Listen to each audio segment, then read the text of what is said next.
अस्सलाम वालेकुम नाज़रीन, मैं हूं एडवोकेट ज़ुबैर कुंदी। आपको और बहुत सारे लोगों को ये शिकायत रहती है कि वो अगर केस जीत भी जाएं तो अगले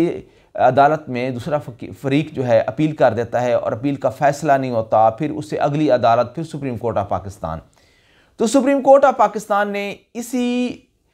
मुश्किल को मद्देनज़र रखते हुए एक इंतहाई खूबसूरत फ़ैसला दिया है। दो फैसले आए सुप्रीम कोर्ट ऑफ पाकिस्तान के। एक का तज़किरा मैं पहले अपने वीलॉग में कर चुका हूँ, जो ज़मीनों पर नाजायज़ कब्ज़ा कर लेते हैं और अपना केस लंबा चलाए रखते हैं। उसके बारे में सुप्रीम कोर्ट ऑफ पाकिस्तान ने बहुत शानदार जजमेंट दी, बहुत शानदार फ़ैसला दिया। अब वो लोग जो फैमिली केसेस में के अंदर बच्चों का ख़र्चा नहीं देते या अपनी बीवी को हक महर की रकम अदा नहीं करते या उसको ख़र्चा या नानो नफ़का नहीं देते, तो और अदालतें उनके ख़िलाफ़ फ़ैसला भी सुना देती हैं, लेकिन उसके बावजूद भी वो एक से दूसरी अदालत में जानबूझकर चले जाते हैं ताकि केस को लंबा किया जाए और जीतने वाले फरीक को सज़ा दी जाए।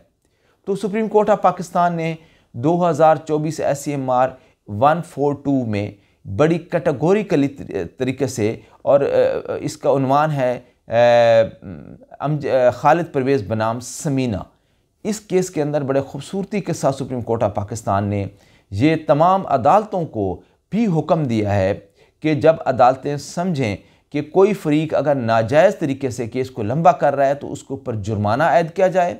और जो फरीक केस में जो एग्रीव्ड पर्सन है, जो उसमें मुद्दई होता है, जिसके ख़िलाफ़ कोई अपील करता है, जो मुद्दई केस जीत जाता है, तो फिर दूसरा फरीक अगर कोई केस आगे अपील करता है और वो अपील में साबित नहीं कर सकता अपना मौक़िफ़ या अपने केस को साबित नहीं करता, तो अपीलेट कोर्ट को चाहिए कि उसको जुर्माना भी करे और कंपनसेटरी कॉस्ट डाले उसके ऊपर, ताकि जो जीतने वाला फरीक है उसको उसकी हकूक़ की जो तलाफ़ी हुई है उसका अजाला हो सके। समीना के केस में, जो खालिद परवेज़ बनाम समीना का केस है, इसमें सुप्रीम कोर्ट ऑफ पाकिस्तान ने ये करार दिया कि एक औरत जो अपने हक महर की रकम मांगती है और उसके बाद ना खामद उसको हक महर देता है ना ख़र्चा देता है, जबकि उसने दूसरी शादी कर रखी होती है, दो शादियों के बावजूद भी एक औरत को वो ख़र्चा नहीं देता ना उसको हक महर की रकम देता है, तो औरत जो है वो किसी स्टेज पर भी अपना हक महर तलब कर सकती है। अब शादी उसकी मौजूद है लेकिन हक महर और ख़र्चा लेने की हकदार है, लेकिन अदालत जो फैमिली कोर्ट है वो औरत के हक़ में फ़ैसला सुना देती है, लेकिन खामद क्या करता है, अपील कर देता है, अपील भी खारिज हो जाती है, फिर हाई कोर्ट चला जाता है, हाई कोर्ट में भी उसके ख़िलाफ़ हो जाता है, फिर 6.5 साल बाद वो case supreme court of Pakistan में पहुंचता है। तो चीफ़ जस्टिस ऑफ पाकिस्तान ने इसका सख्ती से नोटिस लिया और उन्होंने उस औरत के हक़ में केस का फ़ैसला सुनाया और उस शख्स को जो उसका खामन था उसको भारी जुर्माना किया, और ताकि औरत को वो कास्ट अदा करे, वो कंपनसेटरी कास्ट भी अदा करे, और औरत को और जो उसका हक महर है, जो नानो नफ़का है, वो भी अदा करे। और याद रखिए कि इस जजमेंट के अंदर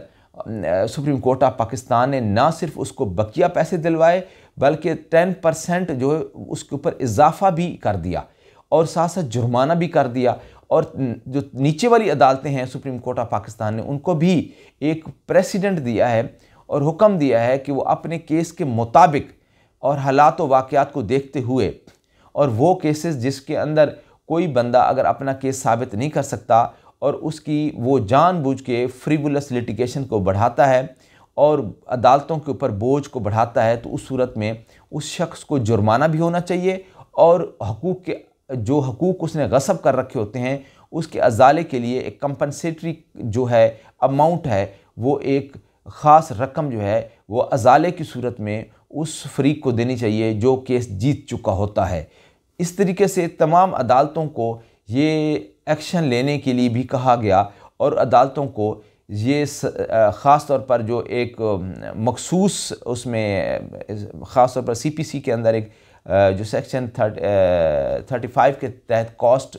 डाली जाती थी, उसके हट के भी सुप्रीम कोर्ट ऑफ पाकिस्तान ने ये करार दिया कि अदालतें जो हैं वो कास्ट डालें और उन लोगों के लिए ख़ास तौर पर जो मज़लूम होते हैं उनको इस चीज़ का थोड़ा सा सहारा महसूस हो। उम्मीद है कि ये वीडियो आपको अच्छी लगी होगी। आगाही के सफ़र में हमारे हम सफ़र रहिए और हमारे चैनल को ज़रूर सब्सक्राइब करें, लाइक करें, शेयर करें ताकि दूसरे लोगों तक हमारी आवाज़ पहुंच सके। बहुत शुक्रिया।